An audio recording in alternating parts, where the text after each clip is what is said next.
Soy María Luisa Torregrosa, profesora investigadora de la Flaxo desde 1983. Mira, yo tengo prácticamente desde la década del 90 trabajando de manera sistemática el tema del agua. En realidad no es el tema del agua, todo el mundo cree que es el agua, ¿no? En realidad lo que yo analizo son los problemas sociales vinculados con la problemática del agua.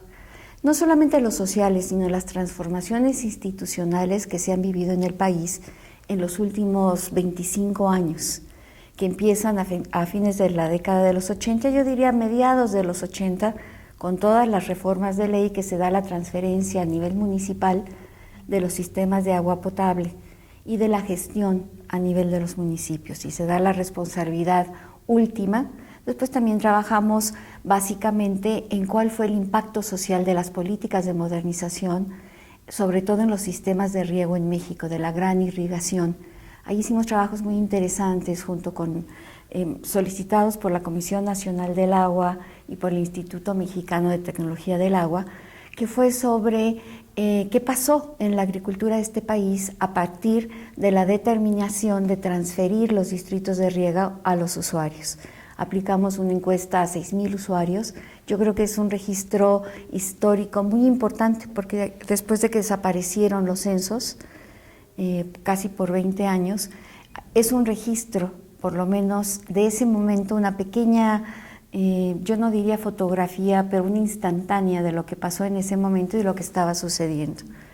Ustedes saben que con la apertura comercial hubo transformaciones muy importantes en la agricultura en el país y también con el cambio de la política agrícola. Entonces nosotros trabajamos durante un buen rato durante el impacto social y las transformaciones político-institucionales de estas políticas.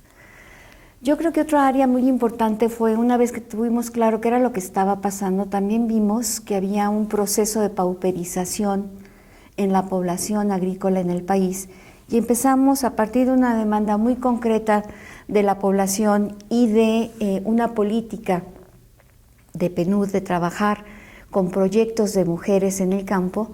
Hicimos un proyecto sobre procesos de transferencia de tecnología y bueno, el nivel de aprendizaje fue muy grande. Trabajamos en lo que era cómo podíamos construir unidades autónomas de producción agrícola en zonas de producción agrícola muy intensiva. La población se manifestaba con serios problemas de acceso a productos agrícolas a los que accedían eran carísimos, sobre todo en la zona noroeste del país, y ahí hicimos un área experimental en condiciones reales de una producción multidimensional para huertos familiares. Y fue muy lindo lo que aprendimos porque no solamente fue un proceso de aprendizaje en los mecanismos de transferencia de tecnología y los aprendizajes que esto implicaba, sino que aprendimos también cómo era difícil transferir o reconvertir tecnológicamente a una población construida durante la Revolución Verde, que tenían paquetes tecnológicos muy acotados, que tenían un extensionismo agrícola que de manera masiva transfería estos paquetes y que por la manera como se organizaba el sector ejidal y se solicitaban los créditos, los aprendizajes se concentraban en el que era el líder del grupo de crédito. Todos los demás yo los denominé peones de los bancos agrícolas en el país.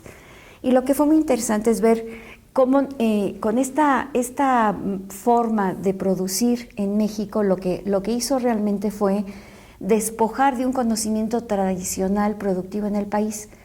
La noción de plagas, de lo que es insecto que come planta e insecto que come insecto, estaba totalmente desaparecida. Lo que había era una noción de exterminio.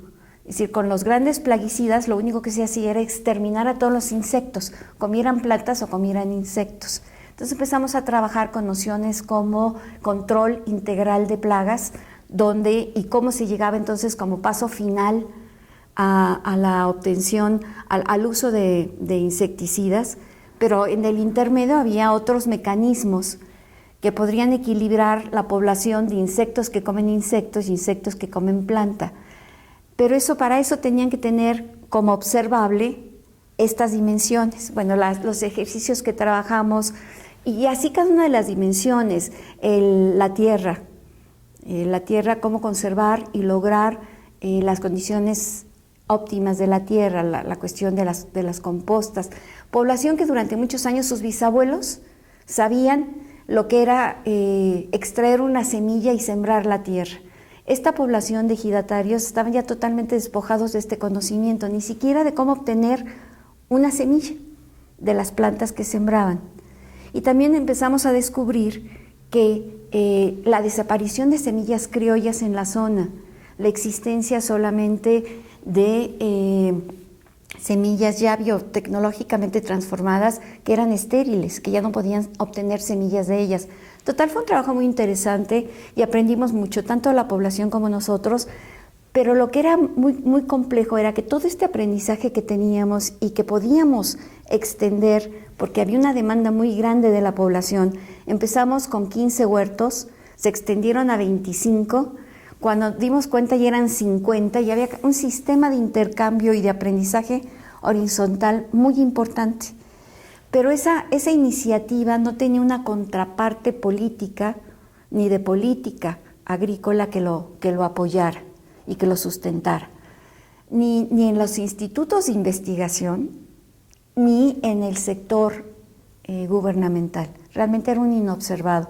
Yo creo que fue un aprendizaje a destiempo y un aporte a destiempo. Ahorita sería otro momento y creo que tendría mayores condiciones de asentamiento y de localización de la experiencia. Pero bueno, eso quedó allí. Hubo un gran aprendizaje por parte de los que participaron, tanto de la red multidisciplinaria de especialistas que fuimos armando y articulando al proyecto, como de lo que se resultó finalmente. Y yo creo que otra dimensión muy importante de trabajo ha sido la formación de especialistas en la problemática social del agua. No somos la única institución que lo hace. Hay esfuerzos muy interesantes en el Colegio de Posgraduados con la doctora Palerm, hay otros con el doctor Aboites. Entonces, en términos generales, pero yo creo que otra dimensión importante ha sido esa.